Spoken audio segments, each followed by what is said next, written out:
ओम शांति।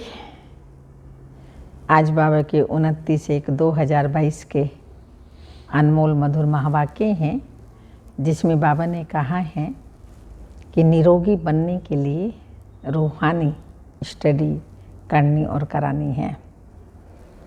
ये हॉस्पिटल कम यूनिवर्सिटी है, तो तुम्हें ये स्टडी करनी है। साथ साथ बाबा ने कहा आराम पसंद नहीं बनना है, सर्विस का बहुत बहुत शौक़ रखना है, और आपके पास पैसा है तो वो केवल रूहानी सेवा में ही लगाना है। दूसरा बाबा ने कहा सदैव कंस्ट्रक्शन का काम करना है, डिस्ट्रक्शन का काम नहीं करना है। आज की बहुत सुंदर एक पॉइंट लगी। बाबा ने कहा जो आजकल वर्तमान समय लवलीन स्थिति बनाने के लिए पॉइंट आ रही हैं, तो बाबा ने कहा कि लव प्यार ही प्रभु की प्रॉपर्टी है, और ऐसी ये प्रभु की प्रॉपर्टी है, इस प्रॉपर्टी में ही तुम पलते रहो। और ये सच है। बाबा का हम बच्चों से इतना प्यार है, और उसको हम प्रॉपर्टी समझ करके अपने पास रखते हैं। उससे ही हमारी रूहानी ही सिर्फ नहीं, लेकिन दोनों पालना, रूहानी और जिस्मानी पालना हो रही है, ऐसा अनुभव करते हैं। तो सुनते हैं बाबा के डायरेक्ट महावाक्य। मीठे बच्चे, आत्मा को निरोगी बनाने के लिए रूहानी स्टडी करो और कराओ। रूहानी हॉस्पिटल खोलो। क्वेश्चन है, कौन सी एक आश रखने से बाकी सब आशाएं स्वतः ही पूर्ण हो जाती हैं? आंसर है, सिर्फ बाप को याद कर एवर हेल्दी बनने की आश रखो। ज्ञान योग की आश पूर्ण की तो बाकी सब आशाएं स्वतः ही पूरी हो जाएंगी। बच्चों को कोई भी आदत नहीं रखनी है, ऑलराउंडर बनना है। भल खामियां हर एक में हैं, परंतु सर्विस जरूर करनी है। गीत के बोल हैं, धीरज धर मनवा धीरज धर, तेरे सुख के भरे दिन आएंगे। ओम शांति। बच्चों ने गीत सुना। इस समय सभी आत्माओं को धीरज दिया जाता है। आत्मा में ही मन बुद्धि है, आत्मा ही दुखी होती है, तब बाप को बुलाती है। हे पतित पावन परम पिता परमात्मा आओ। कभी ब्रह्मा विष्णु शंकर को पतित पावन नहीं कहा जाता। जब उन्हों को नहीं कहा जाता तो लक्ष्मी नारायण सीताराम आदि को भी नहीं कहा जा सकता। पतित पावन तो एक ही है। विष्णु का चित्र तो है ही पावन, वह है विष्णुपुरी के मालिक। विष्णुपुरी स्थापन करने वाला है शिव बाबा। वही इस समय विष्णुपुरी स्थापन कर रहे हैं। वहाँ देवी देवताएं ही रहते हैं। विष्णु डिनाइस्टी कहीं अथवा लक्ष्मी नारायण डिनाइस्टी कहीं, बात तो एक ही है। ये सब पॉइंट्स धारण करने की हैं। बाप है रूहानी, और यह रूहानी स्टडी है, रूहानी सर्जरी है। रूहानी स्टडी रूहानी सर्जरी है। इसलिए बोर्ड पर नाम भी ऐसा लिखना चाहिए, ब्रह्मा कुमारी रूहानी ईश्वरीय विश्वविद्यालय। ब्रह्मा कुमारी रूहानी ईश्वरीय विश्वविद्यालय। रूहानी अक्षर जरूर डालना है। रूहानी हॉस्पिटल भी कह सकते कह सकते हैं, क्योंकि बाप को अविनाशी सर्जन कहते हैं। पतित पावन ज्ञान का सागर भी कहते हैं। वह धीरज दे रहे हैं, बच्चे मैं आया हुआ हूँ, मैं रूहों को पढ़ाने वाला हूँ। मुझे सुप्रीम रूह कहते हैं। आत्मा को ही रोग लगा हुआ है, खाद पड़ी हुई है। सतयुग में पवित्र आत्माएं हैं, यहाँ अपवित्र आत्माएं हैं। वहाँ हैं पुण्य आत्माएं और यहाँ हैं पाप आत्माएं। आत्मा पर ही सारा मदार है। आत्मा को शिक्षा देने वाला है परमात्मा। उनको ही याद करते हैं, सब कुछ उनसे ही मांगा जाता है। कोई दुखी कंगाल होगा तो कहेगा मेहर करो, कुछ पैसे साहूकार से दिलाओ। पैसे मिल गए तो कहेंगे ईश्वर ने दिया व दिलवाया। कोई कारपेंटर है तो उनको सेठ से मिलेगा। बच्चों को बाप से मिलता है, परंतु नाम ईश्वर का बाला होता है। अब ईश्वर को तो मनुष्य जानते ही नहीं, इसलिए सब युक्तियां रची जाती हैं।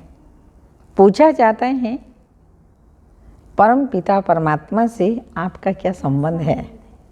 प्रजापिता ब्रह्मा और जगदम्बा से तुम्हारा क्या संबंध है? राज राजेश्वरी लक्ष्मी नारायण से तुम्हारा क्या संबंध है? आज तो और बातें भी ऐड की बाबा ने। वह तो स्वर्ग के मालिक हैं, जरूर स्वर्ग की स्थापना करने वाले ने उनको वर्षा दिया होगा। यह तो विष्णुपुरी के मालिक हैं ना। मुख्य चित्र कौन कौन से हैं? शिव बाबा और ब्रह्मा विष्णु शंकर का। विष्णु का भी सजा सजाया रूप दिखाते हैं, शंकर का पार्ट अलग है, नाम रख दिया है त्रिमूर्ति। सीता राम लक्ष्मी नारायण यही मुख्य चित्र हैं। उसके बाद फिर चित्र है रावण का। वह भी बड़ा 46 फुट का बनाना चाहिए, इतना बड़ा बना दीजिए। रावण को वर्ष वर्ष जलाते हैं, इनसे आपका क्या संबंध है? रावण से क्या संबंध है? इसको कहा जाता है, हाँ बाबा कहते हैं जी जलाते हैं तो जरूर बड़ा दुश्मन ठहराना। प्रदर्शनी में उनका बड़ा चित्र होना चाहिए। इनका राज्य द्वापर से शुरू होता है, जबकि देवी देवताएं वाम मार्ग में गिरते हैं। इनके अलावा बाकी जो चित्र हैं उनकी फिर अलग अलग प्रदर्शनी दिखानी चाहिए। ये सब कलयुगी चित्र हैं। गणेश, हनुमान, कच्छ, मच्छ आदि सब के चित्र डालने चाहिए। ऐसे बहुत किस्म किस्म के चित्र मिलते हैं। एक तरफ कलयुगी चित्र, एक तरफ तुम्हारे चित्र। इन पर तुम समझा सकते हो। मुख्य चित्र है शिव बाबा और एम ऑब्जेक्ट का। लक्ष्मी नारायण का अलग है, संगम का अलग है और कलयुग का अलग है। चित्रों की प्रदर्शनी के लिए बहुत बड़ा कमरा चाहिए। दिल्ली में बहुत आएंगे, अच्छे और बुरे तो होते ही हैं, बड़ी संभाल करनी चाहिए। इसमें चाहिए पहचान। चीफ जस्टिस से ओपनिंग कराते हैं, वह भी नामी ग्रामी नंबर 1 हैं। प्रेसिडेंट और चीफ जस्टिस इक्वल हैं। 1-2 को कसम उठवाते हैं, जरूर कुछ समझते हैं, तब तो उद्घाटन करेंगे ना। कंस्ट्रक्शन का ही उद्घाटन करेंगे, डिस्ट्रक्शन का तो उद्घाटन नहीं करेंगे। अब बाप समझाते हैं बच्चे तुम्हारे सुख के दिन आ रहे हैं तो बोर्ड पर भी हॉस्पिटल नाम जरूर लिखना चाहिए। और किसने स्थापना की? अविनाशी सर्जन पतित पावन है ना।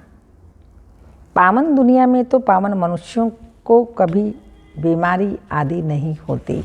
देवी देवताओं को सुना कभी वो बीमार पड़ गया, वहाँ हॉस्पिटल थे, ये थे, कभी बीमारी नहीं होती। पतित दुनिया में तो बहुत बीमारियाँ हैं।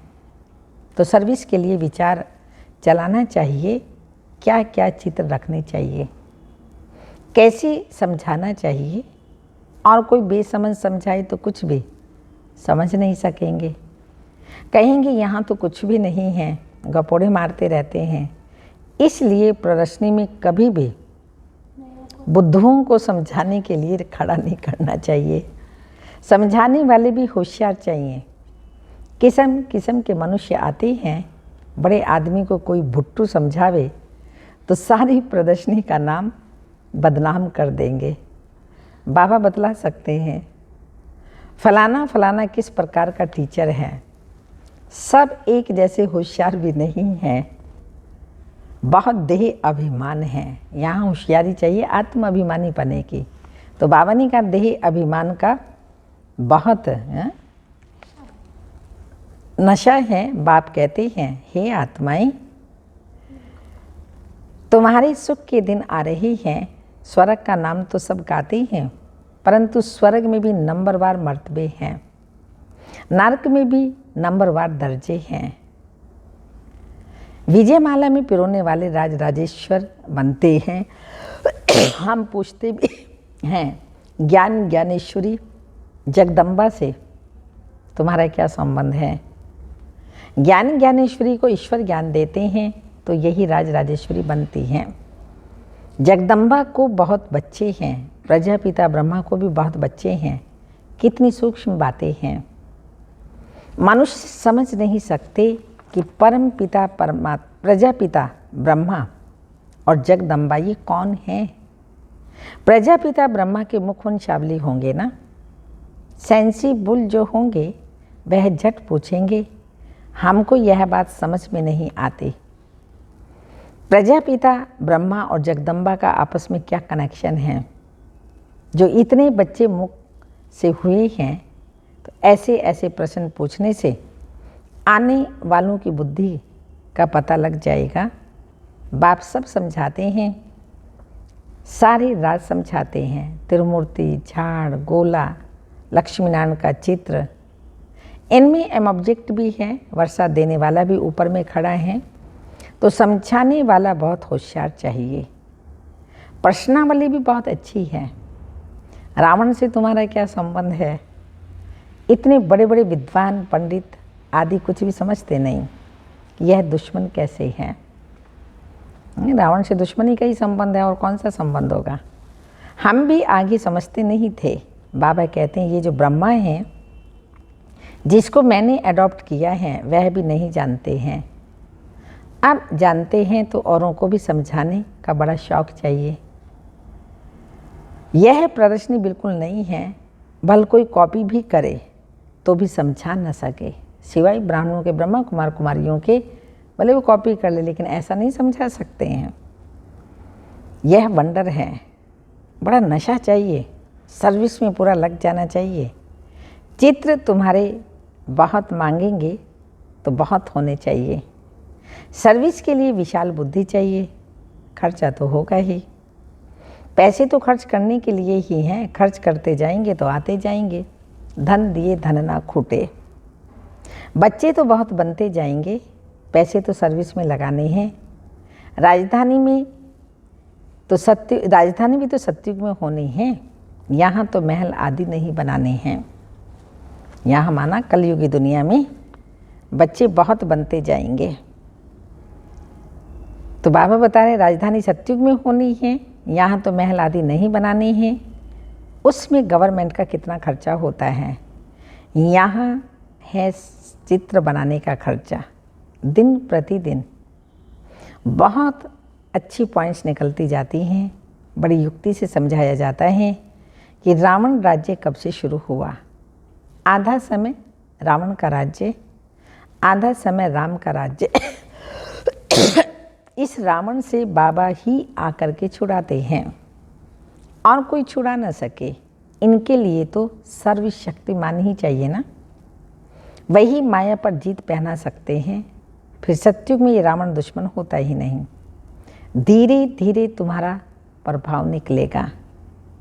फिर बांधेली माताएं कन्याएं सब छूट जाएंगी, समझेंगी यह तो अच्छी बात है, कलंक तो लगने ही है। कृष्ण पर भी कलंक लगे ना। स्थापना के समय भी भगाने आदि के कलंक लगाए, गालियां देते थे। फिर स्वर्ग में भी कलंक लगाए, देवी देवताओं के ऊपर भी बहुत कलंक लगाए। सर्प ने डसा, यह किया, आदि आदि। कितनी फालतू बातें हैं, प्रदर्शनी में बहुत आते हैं। फिर उन्हों को कहा जाता है सेंटर पर आकर समझो, आकर अपने जीवन बनाओ, काल पर जीत पहनो। वहाँ काल खाता नहीं। एक कहानी है, यमदूत लेने गया तो उनको कहा तुम अंदर घुस नहीं सकते। ये बड़ी समझने की बातें हैं। स्वर्ग में तो काल का आते ही नहीं, वहाँ अमर होते हैं। इसमें बड़ी विशाल बुद्धि चाहिए और देही अभिमानी भी चाहिए।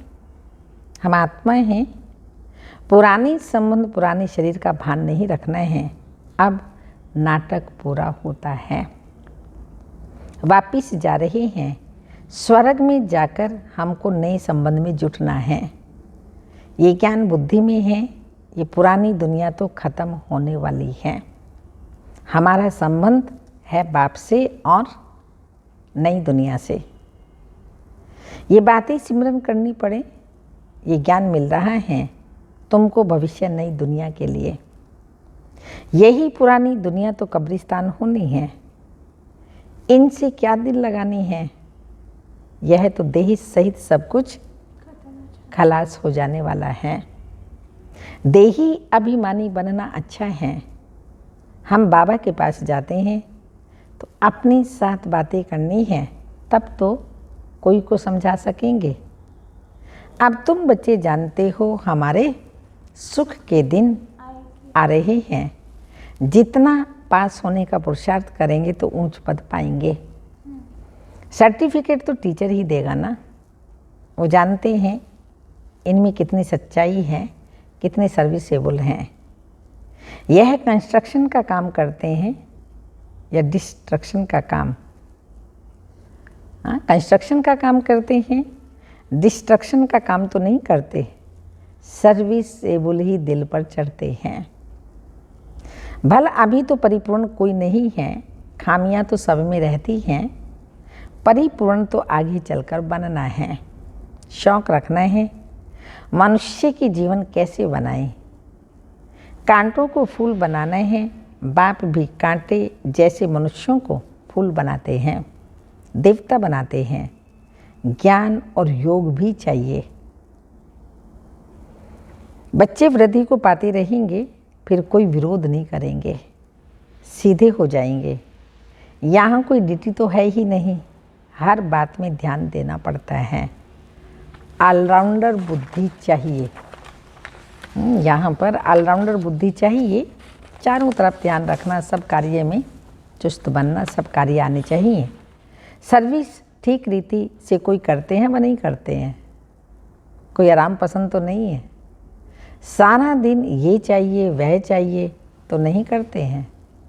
इसको कहा जाता है लोभ। कपड़ा अच्छा चाहिए, भोजन अच्छा चाहिए, आशाएं बहुत रहती हैं। वास्तव में यज्ञ से जो मिले सो अच्छा। अपनी चॉइस का, अपनी पसंद का मंगाते हैं। बढ़िया बढ़िया खाएंगे, बढ़िया बढ़िया पहनेंगे। तो ये अपनी पसंद का हुआ, यज्ञ से जो मिले वो थोड़ी हुआ। तो माना बाबा की श्रीमत नहीं हुई। यज्ञ से जो मिले सो अच्छा। सन्यासी कभी दूसरे चीज़ नहीं लेते। कहीं ऐसे होते हैं जो एक बार भोजन डल गया दोबारा नहीं लेंगे। सन्यासी भी ऐसे होते हैं। समझते हैं आदत अच्छी नहीं है। शिव बाबा के यज्ञ से सब कुछ ठीक मिलता है, फिर भी कुछ आश रहती है। पहले ज्ञान योग की आश तो पूर्ण करो। वो आशाएं तो जन्म जन्मांतर रखते आई हैं। अब तो बाबा को याद करने से हम एवर हेल्दी बनेंगे, ये आश रखनी है। एवर हेल्दी बने बाबा की याद से, ये आश रखनी है। तो यह जरूर लिखना है कि रूहानी हॉस्पिटल हैं जिससे मनुष्य समझे यह हॉस्पिटल व कॉलेज भी है। बाबा ने मकान भी हॉस्पिटल और कॉलेज के ढंग से ही बनवाया है। कॉलेज में कोई श्रृंगार नहीं होता, सिंपल होते हैं। तो हमें दैहिक श्रृंगार भी नहीं करना है।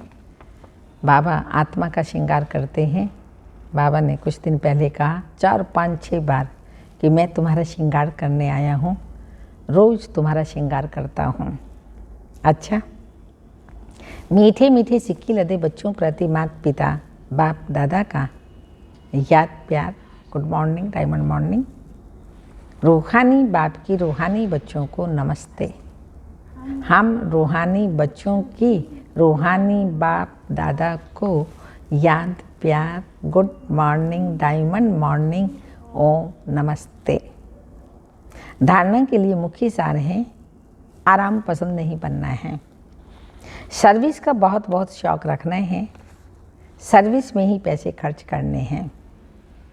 मनुष्यों की जीवन कांटे से फूल बनानी है। सेकंड पॉइंट, सदैव कंस्ट्रक्शन का काम ही करना है, डिस्ट्रक्शन का नहीं।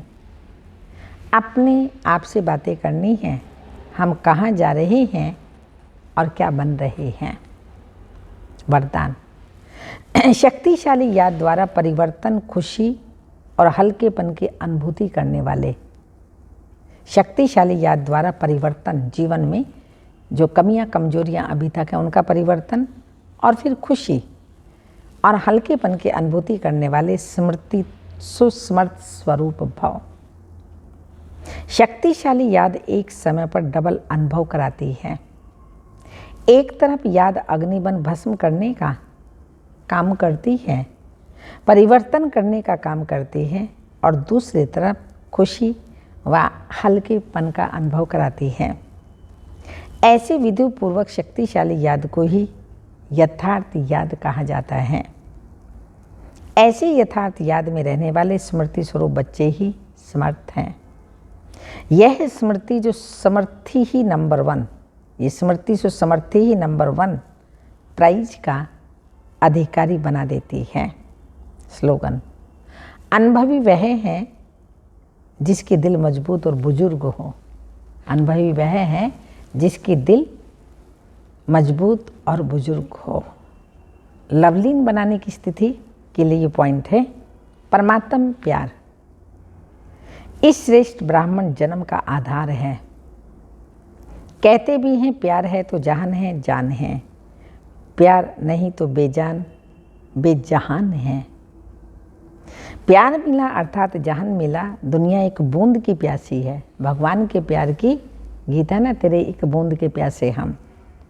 और आप बच्चों का यह प्रभु प्यार प्रॉपर्टी है। बच्चों का ये प्रभु प्यार प्रॉपर्टी है। इसी प्रभु प्यार से पलते हो, अर्थात ब्राह्मण जीवन में आगे बढ़ते हो, तो सदा प्यार के सागर में लवलीन रहो। ये प्रॉपर्टी संभाल करके रखो, उसमें लीन रहो। ओम शांति।